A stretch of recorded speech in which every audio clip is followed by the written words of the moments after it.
Yun ang mga signs, mga kapatid. Ano nga tawag niya sign yun? Mga old moments, senior moments, yun ang example. Pero hindi man masyadong pangit, di ba? Not so bad. So, don't feel so bad. Actually, mga kapatid, ang reason kung bakit ayaw ko magsalita dito dahil gustong-gusto ko talaga pag mag-preach si pastor. Yung parang feeling ko I am not up to that na sabi ko, baka hindi ma-bless yung kongregasyon. Sayang yung pagpunta nila.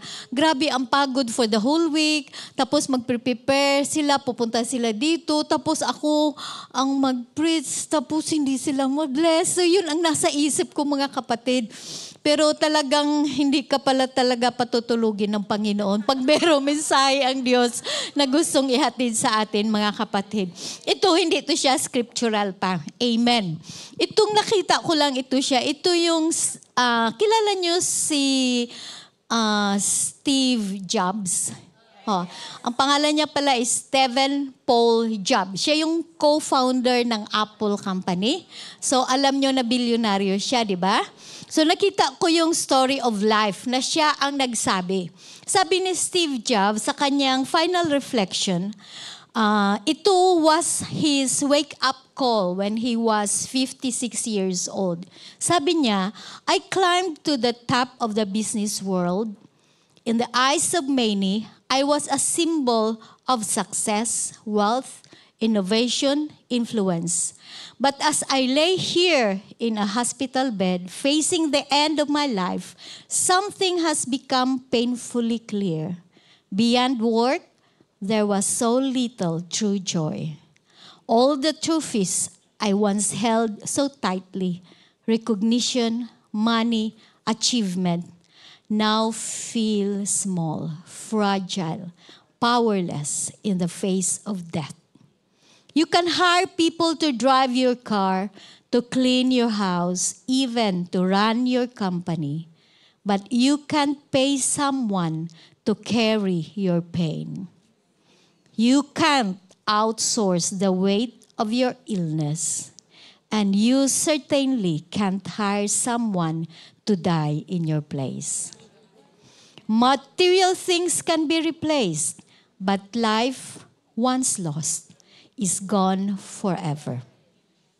No matter how far you've come or how much you've built, there comes a day when the curtain closes for all of us.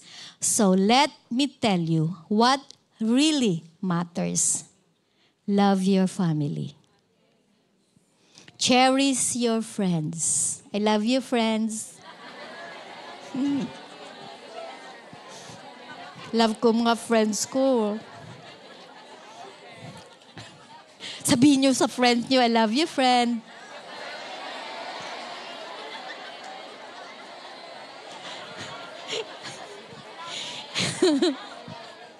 Hindi natin yung ginagawa sa mga friends natin, di ba? Oh, ngayon ko lang nalaman I can say pala, I love you, friend. Oh. Be present with those who matter most. With age comes clarity, and I've come to understand a $30 watch and a 300 watts still tell the same time. A 30,000 car and a 150,000 car both drive you to the same place. A $10 bottle of wine and a 1,000 bottle of wine can both leave you with a hangover. A cozy home and a mansion won't fill the silence of loneliness. And a first-class seat in your airplane won't save you if the plane is going down.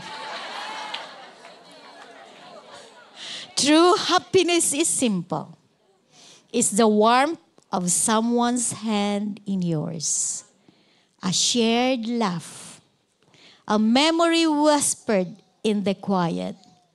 The comfort of knowing you are not alone. And if you are a parent, remember this. Don't teach your children to be rich. Teach them to be kind. Teach them to be present. Teach them to be happy. Because in the end, they should grow up knowing the value of things, not just their price. Ipinanganak mga kapatid si Steve Jobs, February 24, 1955.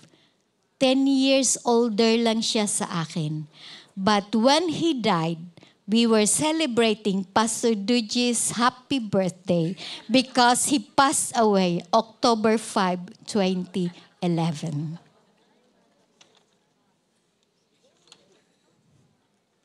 Last Friday, August 21, 2025, Ethel Katterman was recognized by the Guinness World Record as the oldest person living. She was born June 8, 1908. She is a Brazilian nun. Nagtaka kami, back and forth namin going to Davao, ang daming madre doon sa loob ng airplane. Ang pa-Davao pala na airplane is yung triple-seater siya, yung tatlo. Yung parang pang-international, back and forth, punong-puno ng pasahero, pero ang daming madre doon mga kapatid. It shows that Davao is a religious city. Ba? It could be na may dahilan kung bakit she lived that very, very long. It should be that she is living a healthy life. Sigurado nag-i-exercise si sister. Kumakain ng vegetables. Hindi puro karne ang kinakain. And without a doubt, she is living a life with a purpose. Every day we can say, Jesus, thank you for the gift of life na ibinigay mo sa akin, sa aking mga kapatid, sa aming mga pastors, at sa aking mga mahal sa buhay. Parang hindi ko makomprehend mga kapatid, kung may ma-receive tayo na news na si pastor ganito namatay. During COVID, after COVID, even just last month, hindi ko makomprehend mga kapatid. But the only thing is that the word says they went to be with the Lord. Kung ano ang nararamdaman ng kanyang buong pamilya, ng buong kongregasyon. Naisip ko yun mga kapatid. Kasi hindi natin hawak ang ating buhay. Paano na lang kung mamatay si Pastor Duji? Naisip ko yun. Nag-a-advance ako ng pag-iisip. Of course, God will take care of us. Pero ang pain at ang discomfort sa buong iglesia, mga kapatid, na mangyari yun, ang bagay na yun. But hindi natin hawak ang ating buhay. Which is, iyon ang pinakamahalaga. Shall we stand? Father, we pray in your name, O God. Nananalangin kami sa iyong banal na presensya sa umagang ito. Meron kang mensahe sa iglesyang ito, Panginoon.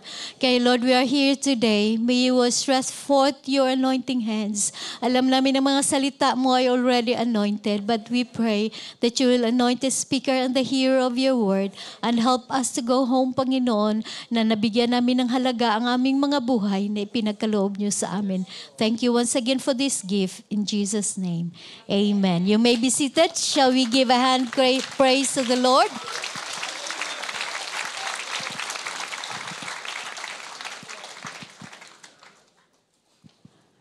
The title of the message, mga kapatid, that I want to share to us today, sa mga inaantok,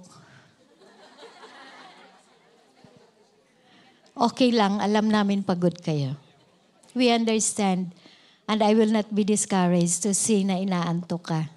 Kasi meron naman akong nakikita na may nakikinig. So, sa mga inaantok, huwag kang ma-discourage na hindi mo kayang idilat ang iyong kamay, ang iyong mata.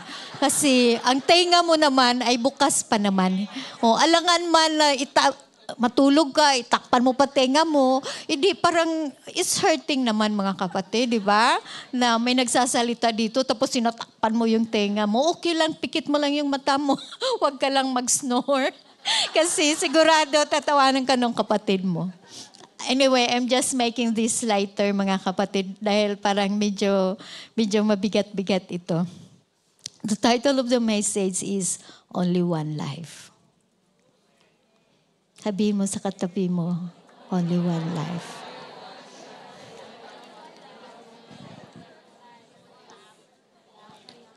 This song keeps on singing in my mind, mga kapatid. Hindi ko siya ma-silent. So, ni-research ko siya. Alam nyo ba na ang awit na ito is, na-publish pa siya last year, 1937. 88 years old na tong awit na to. Pero hindi maalis sa usip ko mga kapatid. Hindi ko lang aawitin kasi sigurado hindi nyo magugustuhan ng tono. Kasi 88 years old na ito mga kapatid. Ito ay inawit ni Lonnie Wolf. Nandyan sa PowerPoint natin. Only one life. It matters a little how much you may own, the places you've been, or the people you've known. For it all comes to nothing when placed at His feet. It's nothing for Jesus, just memories to keep. You may take all the treasures from faraway land, and take all the riches you can hold in your hand, and take all the pleasures your money can buy.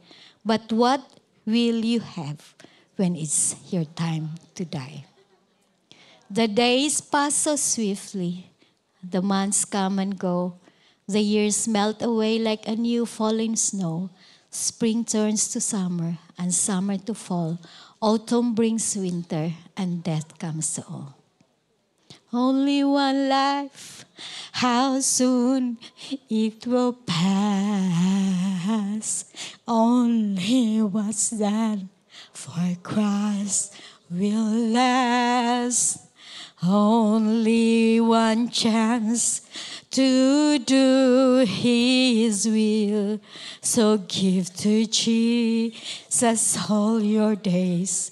He's the only life that pays. When you recall, you have just one life.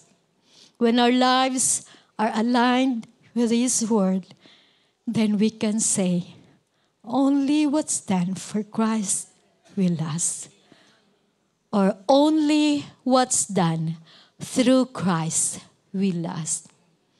God have plans for our lives, but the number of our days to live, we do not know. Kaya sabi sa Psalms 90 verse 12, so teach us to number our days, that we may gain a heart of wisdom. Kaya turuan mo kami na bilangin ang aming mga araw upang kami ay magkaroon ng pusong may karunungan. Teach us to number our days, that we may gain a heart of wisdom. Alalahanin niyo mga kapatid, sabi niya, to number our days. Hindi niya sinabi to number our hours, not weeks, not months or years, but days. Days are measured in the Bible as a 24-hour period beginning at sunset and ending at the next sunset. Kaninang umaga gumising tayo, we do not know in between. Dahil hindi tayo ang may hawak ng ating mga buhay. Wisdom is an ancient Hebrew picture language, means one who is skilled at separating good from bad. Yan pala ang wisdom. Alam mo kung ano ang mabuti at ang hindi. So, our challenge is to find out what God would say about a matter and align our beliefs and behavior with the Bible that we may gain a heart of wisdom. Direct natin ang ating focus, mga kapatid, doon sa awit na nagsasabi at the end, only what's done for Christ will last.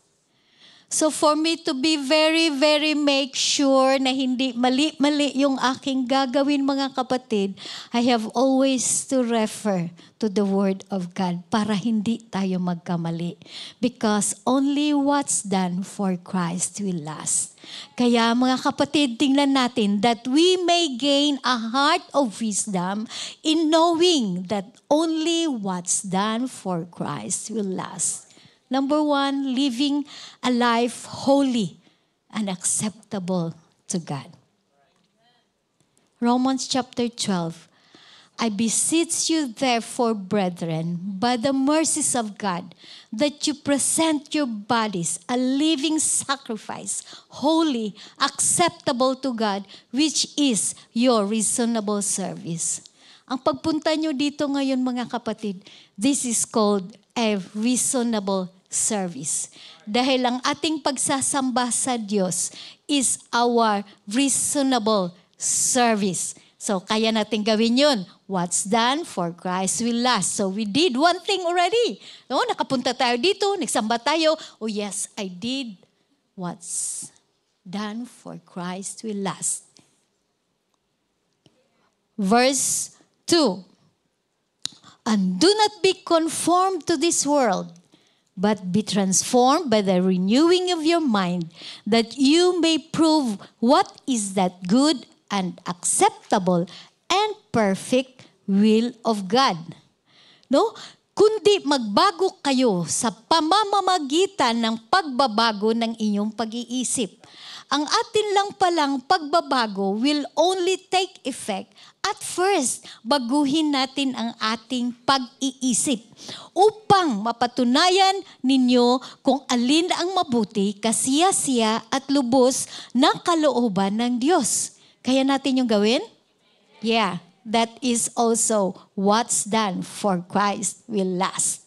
Sa verse 3, for I say though, through the grace given to me, to everyone who is among you, not to think of himself more highly than he ought to think, but to think soberly as God has dealt to each one a measure of faith. Ang ganda nito sa Tagalog, mga kapatid, na ang bawat isa sa inyo ay huwag mag-isip sa kanyang sarili ng higit kaysa nararapat niyang isipin, kundi mag-isip ng may katinuan ayon sa sukat ng pananampalataya na ipinamahagi ng Diyos sa bawat isa. Sabihin mo sa katabi mo, you have a measure of faith. At alam ko, mga kapatid, ginagamit natin yan. Only what's done for Christ will last. No, for us, we have many members in one body, but all the members do not have the same function. Kaya salamat sa ating motivational gift. Salamat sa ating mga teaching na nakikita natin ang ating mga sarili. We understand ourselves and we understand others. And then, ma-adjust natin ang ating temperament, mga kapatid. Diba? Kung halimbawa, si sister mainitin siya, sabihin mo, ay, masyado siyang mainit. Magpalamig-lamig muna ako sandali.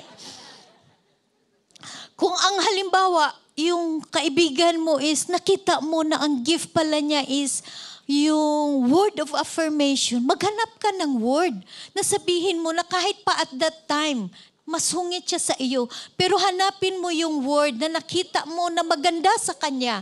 Sabihin mo, alam mo, naalala ko talaga, very thoughtful ka. Sigurado, mga kapatid, maghihinahon yun.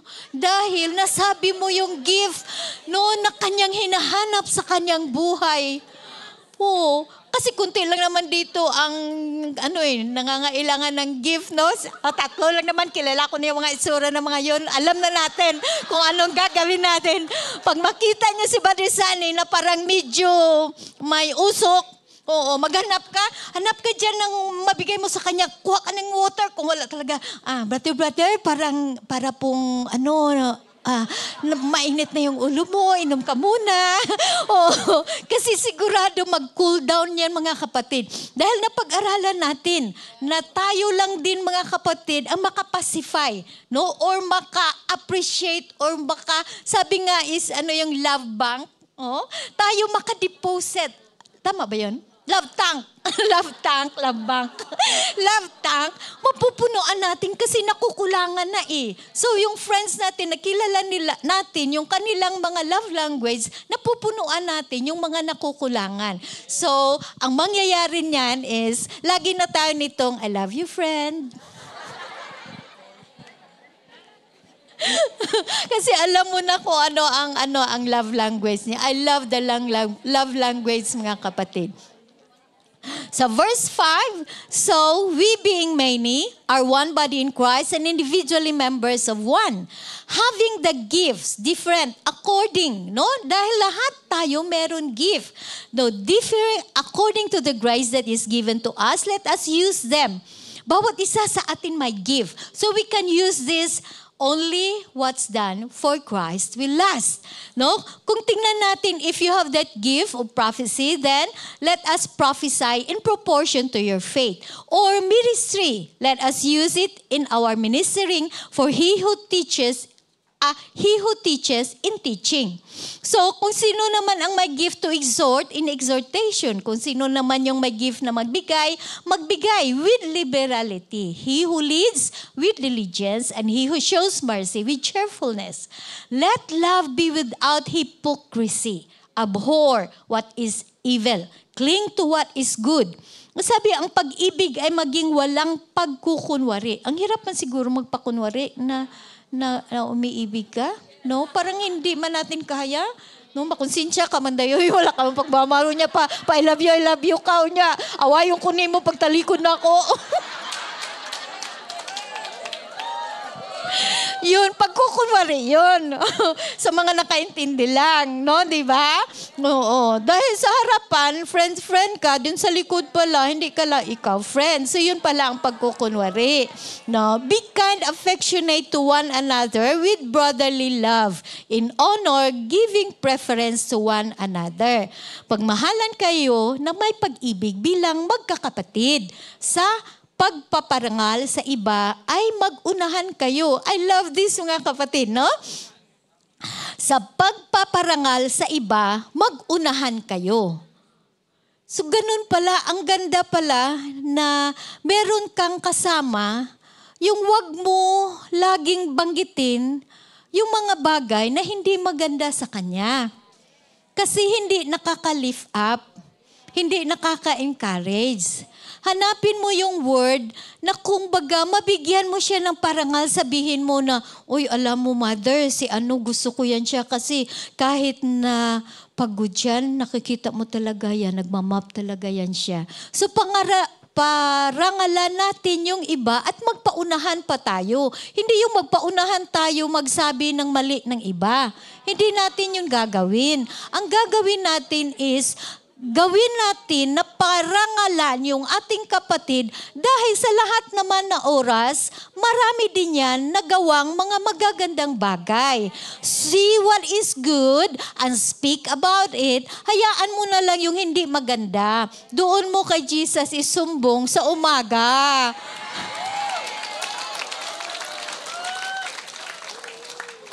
Praise God. Yun, magawa natin yun. Only what's done for Christ will last. So, not laging in diligence. Huwag daw maging tamad sa pagsisikap. Maging maalab sa espiritu na naglilingkod sa Panginoon. Rejoicing in hope, patient in tribulation, continuing steadfastly in prayer. Ito, magawa natin to. Magalak kayo sa pag-asa, maging matiisin sa kapighatian, matiyaga sa panalangin. Yung meron pala talagang kapighatian, no, na dumarating sa buhay ng tao. Sa mga iba, nag-graduate na kayo, pero sa mga tao na nasa kapighatian pa, ito yung reminder ng isang, gusto ko kasi basahin yung mga words ng mga millionaire, ng mga billionaire, because I want to see ano yung mga principles nila sa buhay. So ito yung may-ari ng Alibaba, itong sabi niya, always remember this, grapes must be crushed to make wine. Diamonds form under pressure. Olives are pressed to release oil. Seeds grow in darkness. Whenever you feel crushed, under pressure, pressed, or in darkness, you are in a powerful place of transformation. Trust the process. Kung nasa kapighatian ka ngayon, sis, Brad, it's okay. You are still in the process. Amen. Distributing to the needs of the saints, given to hospitality. Magbigay sa mga pangangailangan ng mga banal. Ibig sabihin, sa mga kapatiran natin, no? Dahil ito ay kalugod-lugod sa harapan ng Diyos at magandang loob sa mga dayuhan. Hindi tayo lahat merong ganitong gift. Pero believe ako dito sa isa nating pamilya, mga kapatid, pag meron niyang parating sa Singapore, susunduin nila yan sa airport, dalhin nila doon sa kanilang bahay, walang problema. Kaya talagang tinuloy ninyo itong giving to hospitality. Ito yung magbigay sa pangailangan ng mga banal, ginagawa natin to. Kaya meron tayong Purple Heart. Kaya pag may umuuwi, hinahatid nyo sa airport, binibigyan nyo ng pabaon, binibilhan nyo ng mga chocolates. Ito is nagagawa natin. Only what's done for Christ will last. Bless those who persecute you, and bless and do not curse. Pagpalain ninyo ang mga umuusig sa inyo. Pagpalain ninyo at huwag ninyong sumpain. Yung mga tao na, yung parang enemy mo sila, mga kapatid, I have learned this lesson na talagang ma-realize mo na totoong napatawad mo lang sila if may pag-pray mo na sila. Kasi sa panahon na galit ka pa, hindi mo sila maisali, mga kapatid. Sabi ko, forgive me, Lord. Sa kanila sila, Lord. Ma-realize mo in yourself, kung meron pa kayong mga tao, nagalit pa kayo, meron pa kayo dyan sa puso ninyo, kung hindi nyo pa sila maipag-pray, it means hindi pa kayo nagpatawad. So better choose to forgive because only what's done for Christ will last. Rejoice with those who rejoice and weep with those who weep. Be of the same mind toward one another. Do not set your mind on high things, but associate with the humble. Do not be wise in your own opinion. Ito lagi ako nagre-repent nito, mga kapatid, kasi kung minsan madaldal ako, tapos magsasalita ako, yung prideful, the way magsalita ba ako, prideful. Merong isang, ang Panginoon sa akin, mga kapatid, na kinausap niya ako. Sabi niya, Nance, alam mo ang measurement kung gaano ka ka-prideful? Sabi ko, hindi, Lord. Turuan mo ako, ha? Sabi niya, ito very simple. Anybody who wakes up in the morning and do not pray, pagkagising sa umaga, gagawa ng gustong gagawin, at hindi man lang nanalangin kahit 5 minutes. Sabi niya, yan yung pride mo. May panahon na paggising mo, diretso ka gawa sa gawain mo. That is the first measurement of your pride. Dahil hindi mo ni-recognize that you cannot do this on your own. So every time nagigising ako, mga kapatid, make sure, sabi ko, Lord, sinabi mo na ako, hindi ako luluhod, prideful ako, kaya magluhod na lang ako, Panginoon. Pero sa kalagitnaan ng araw, mga kapatid, nakita ko, prideful na naman ako. Sabi ko, Lord, mamaya babawiin ko, luluhod ako ulit, Panginoon. Because I saw myself prideful. Kung minsan yung meron akong ugali na yung arrogante, mga kapatid, yung arrogant, the way tayo kuminsan magsalita, nakakasakit ng loob ng ibang tao, saka mo lang ma-realize. I confess. Amen. Confession is good for the soul. Totoo yan mga kapatid. I'm still under construction. I am still on the making. Dahil makikita mo yung flaws mo eh. Bawat isa sa atin. Oo. Sa akin mga kapatid, ang pinipray ko sa Panginoon, Lord, tabunan mo ako na hindi ko makita yung mga flaws sa mga kapatid ko. Parang sa akin, naging effective yun. Totoo nga, hindi ako nakafocus sa mga mali ng ibang tao. Pero ang problema ko naman, ang lahat na mali ko, mga kapatid, doon nakatuon ang flashlight. Talaga, Nans, iba na naman kanina. Oo nga, Lord, sorry talaga. Parang nakafocus ako sa aking mga flaws. Siguro ganun na pag nagmiminopause. Nurse, tama ba yun? Totoo yan mga kapatid. Parang nakafocus ako lagi sa aking mga mali. But I know I can pray over about that.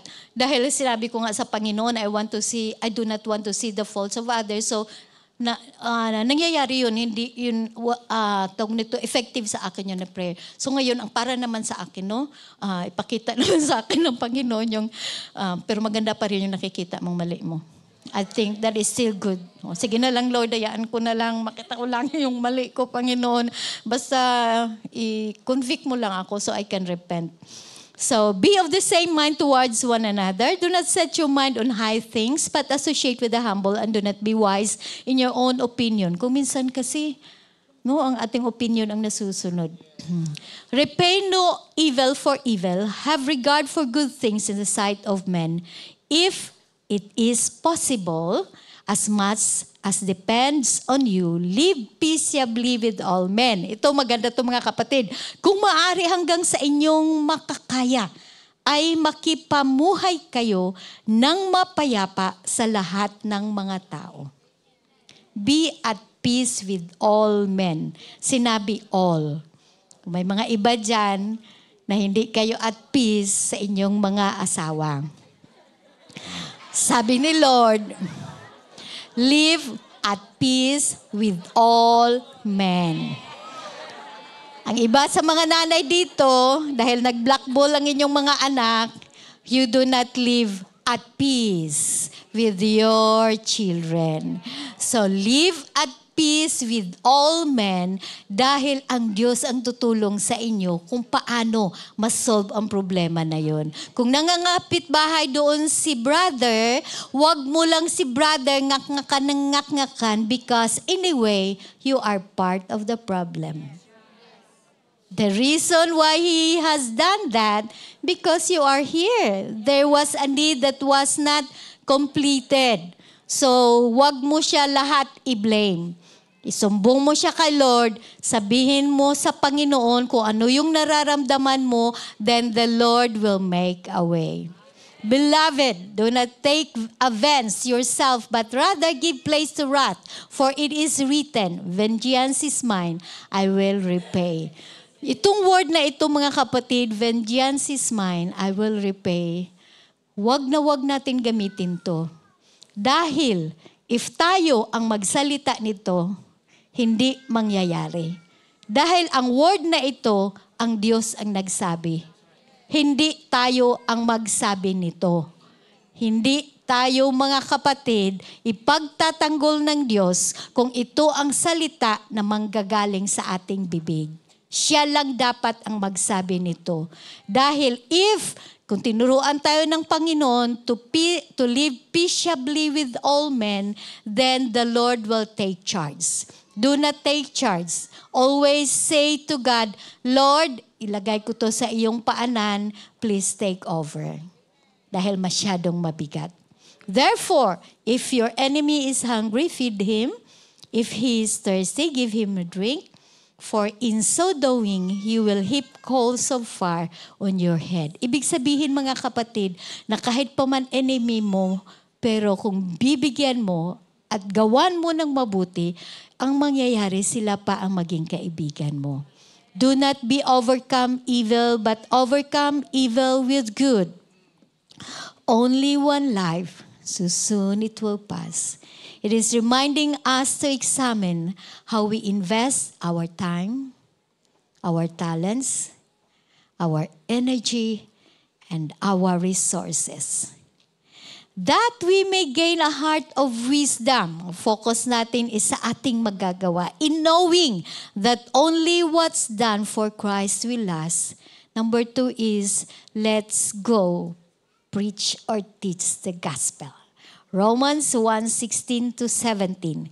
For I am not ashamed of the gospel of Christ, for it is the power of God to salvation for everyone who believes, for the Jew first and also to the Greek. For in it the righteousness of God revealed from faith to faith, as it is written, the just shall live by faith.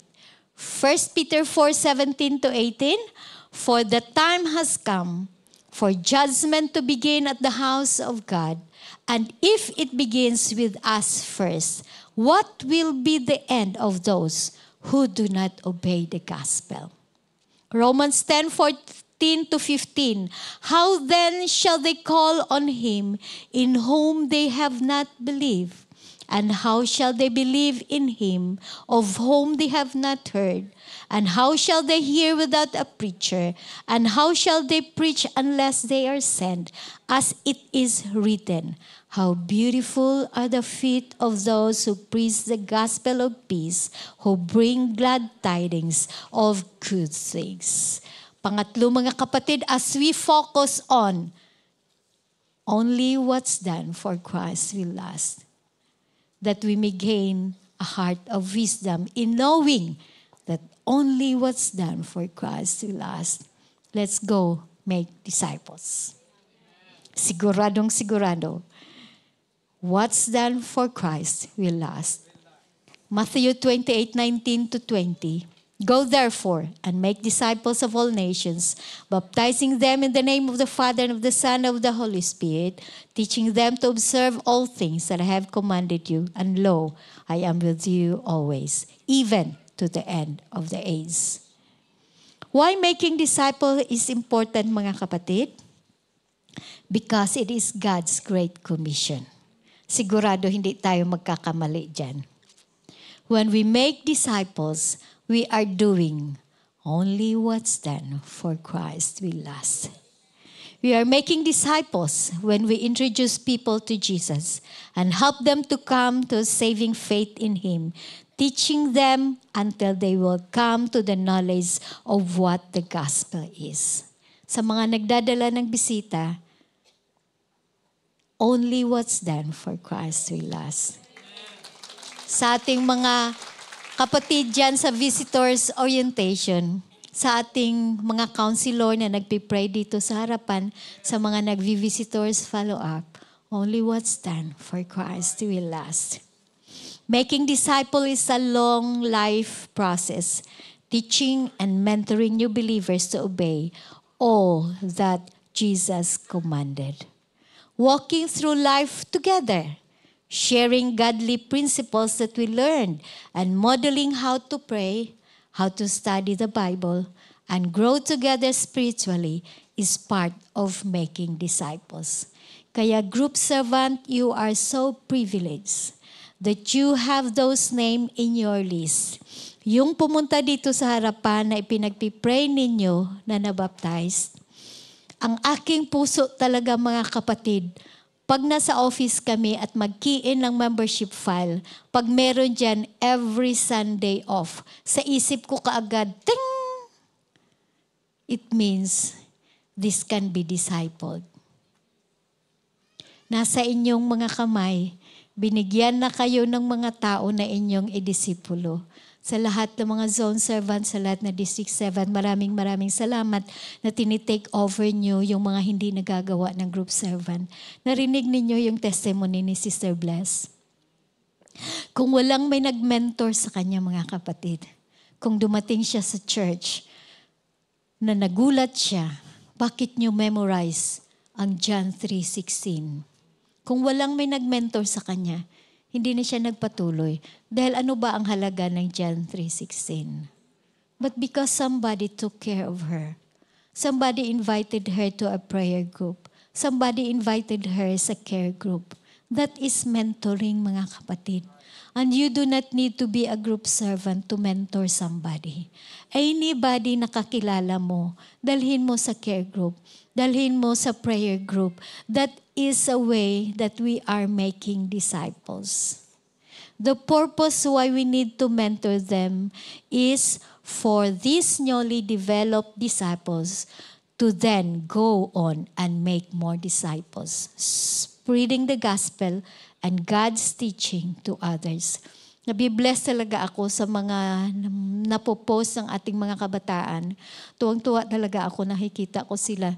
Si Joy galing pa yun sa mission trip, but she needs to teach GPR doon sa airport. Tapos, lalabas yan sila mga kapatid, magkakain-kain sila doon. And then, they will spend time together. Maya-maya nakikita mo na, nag-GPR na sila. So, it's a very good example for us to know na bawat isa sa atin, we have responsibilities. Hindi na natin hintayin pa. Nautusan pa tayo na turuan mo sa ganito. Find someone that you can teach somebody. Find someone. Maraming tao na tayo lang ang nakakonect sa kanila. So hindi natin i-expect pa na ang church ang mag-reach out sa kanila because you have the power, mga kapatid. Dahil kayo ang kakilala nila. Kayo ang friend nila. Kayo ang relative nila. Kaya every time na merong mabaptize dito, mga kapatid, sa harapan, lagi kong prayer kaagad, Lord, that represents a family na hindi namin kilala, na hindi namin kayang abutin, but they are the one that are going to be used because they represent a family. They represent a barrio. They represent a town. They represent a city. Salamat sa Diyos, mga kapatid, na namulat ang ating pag-iisip that God can use us. When we receive the gift of the Holy Ghost, God has already empowered us to be a witness. Our life is already a witness. Ang inyong bagong mga mukha ay napakalaking witness. Sa mga kapatiran who is not there yet, na kumbaga wala pa kayong conviction, mga kapatid, sa bagay na yan. Dahil akala natin ang holiness is yung outward apparel. Kalingkingan lang yan siya, mga kapatid, kumbaga sa ituldok lang yan siya sa part ng holiness. Dahil na-bless talaga si Pastor Datsumor nung nandoon kami sa Japan. Nung tinanong niya si Pastor Duji regarding sa isang member na dahil sa kanilang company, siya ang manager, sa bakery yata yun, that she needs to wear all white and pants. So nagbigay si Pastor Duji ng aking testimony. Do you know, mga kapatid, when I was in Cebu, 7 years, kinukutya ako, pinagtatawanan ako ng mga classmates, mga schoolmates namin sa school na aming pinanggalingan.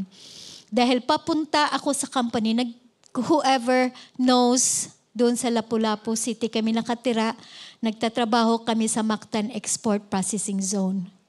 Those are industrial area. Papunta ako sa trabaho, mga kapatid, I wear my skirt.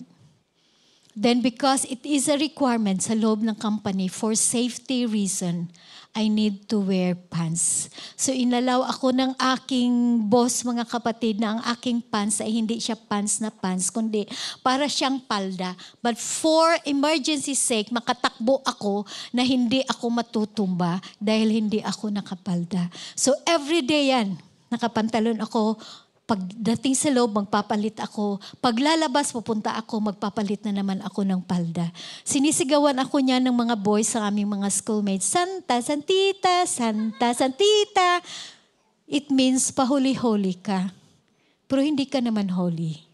Hindi nila alam, mga kapatid, it was my covenant with the Lord. Whatever that is pleasing to Him, I will do. Kahit natatawanan ako, pagtatawanan ako, kinukutya ako, mga kapatid, ng aking mga classmates.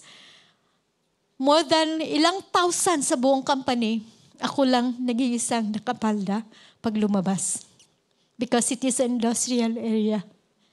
Pero you see, mga kapatid, dahil sa maliit na bagay na yun na ginawa ko, naging pastor's wife ako. Sino nag-akala? Naging pastor's wife ako sa Singapore pa.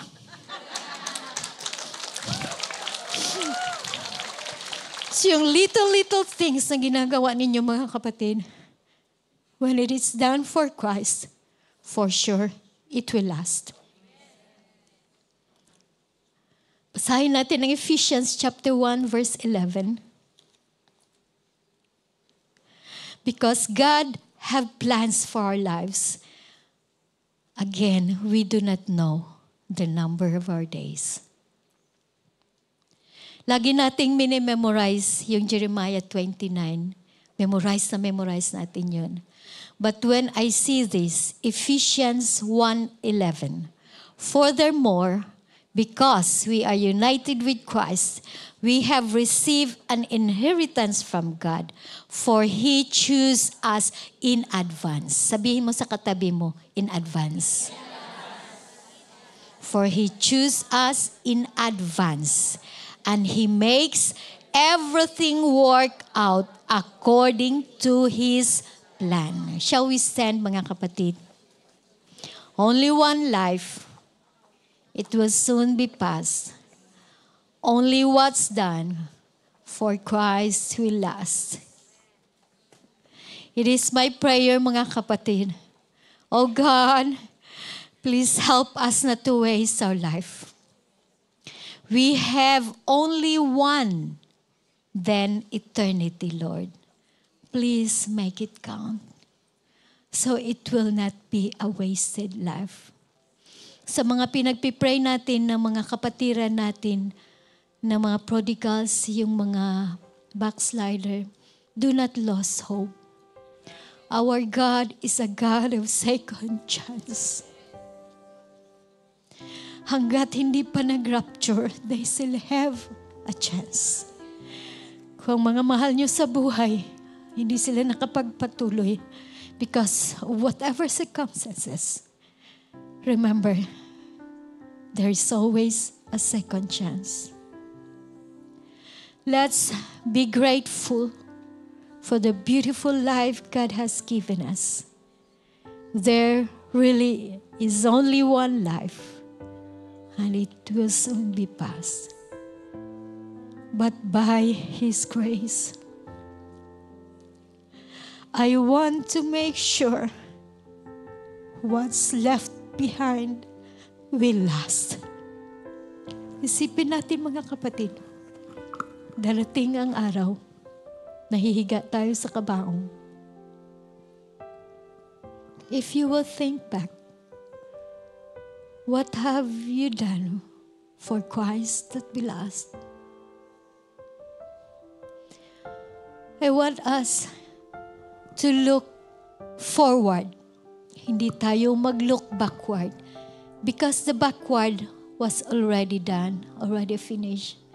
But we will look forward. If we will think, Lord, 5 years from now, 10 years from now, what shall I do that I can say that I have done for Christ will last? Shall we pray? In the name of Jesus, we are so thankful that truly binigyan niyo ng purpose ang aming buhay. Salamat na pinadala mo kami sa lugar na ito na kung saan magamit kami sa iyong gawain. Salamat, Panginoon, sa lahat na blessing na ibinuhos mo sa aming buhay. We're able to help others. Salamat, tinulungan mo kaming manalangin that we can pray for others. That more than anything else, Lord, I pray that this life, oh God, will count. Na kung mawala man ako, Panginoon, I pray that what they would remember, I have done things for Christ that last. Salamat, Lord, sa privilege. Salamat, Jesus, sa mga tao na naging papapala sa aking buhay. Salamat sa lahat ng mga preachers that I have heard what they have taught. Ang mga godly principles na tinuro mo sa amin. Lord God, ang mga choices in life na merong gabay at merong wisdom na galing sa inyo. Salamat. Kahit pa man, Panginoon, sa place of worship na binigay niyo sa amin, na meron kaming mapupuntahan tuwing linggo. Salamat. Sa aming mga kapatid na masipag, Lord, na maagang pumupunta so that they can prepare for the service. Salamat sa kanila, Panginoon. Naging part sila ng aking growth because I can worship. Lord God, with joy and with thanksgiving, kung silang mag-lead, Panginoon, makikita ko ang gloria mo sa kanilang mga buhay. Salamat, Lord, that they are a part, that I can do things for you that will last. Makapagsamba ako sa iyo. Ang aking pagsamba ay malaga sa iyong harapan. Salamat sa mga nagli-lead. Lord, makapagbigay ako sa mga kapatid namin na may mga pangangailangan. Salamat sa iyong pag-supply. Maraming salamat, Lord, na binigyan mo kami ng lakas araw-araw. Lord God, wala kami ngayon sa hospital, kundi nandito kami. Handang-handa. Lord God, na magpasalamat at magsamba sa iyo. But Lord, I pray today, teach me to number my days. Teach me to number my days. Dahil alam ko na may plano ka sa aking buhay, ngunit hindi ko alam hanggang kailan ako mabubuhay. I pray today, anoint my mind. Lord, bigyan mo ako, Panginoon, o God, ng mga pag-iisip, o God, at mga desire sa aking puso, Lord. Even every motive in my heart, that I would always think, what I do, will I do this for Christ to last? Salamat sa buhay na walang hanggan. Salamat sa buhay na naglilingkod sa inyo. Kaya Lord, nandito kami ngayon. We will offer our lives to you once again. Salamat sa aming mga kapatid na ma-desire na magpagamit as they are waiting, Panginoon, kung ano mang ministry na ibibigay mo sa kanila. Lord, they are going to do this because the only things that we do for you are the things that will last. Salamat, O God. Tinatawagan ko mga kapatid ang ating mga mahal na mga bisita. We're going to pray for them. For this is the day that the Lord has made. Hindi natin alam ang bukas, mga kapatid. We do not know what tomorrow may bring. Whatever that is in our hearts today, ilagak natin sa paanan ng Diyos because we cannot do it by ourselves. We need a God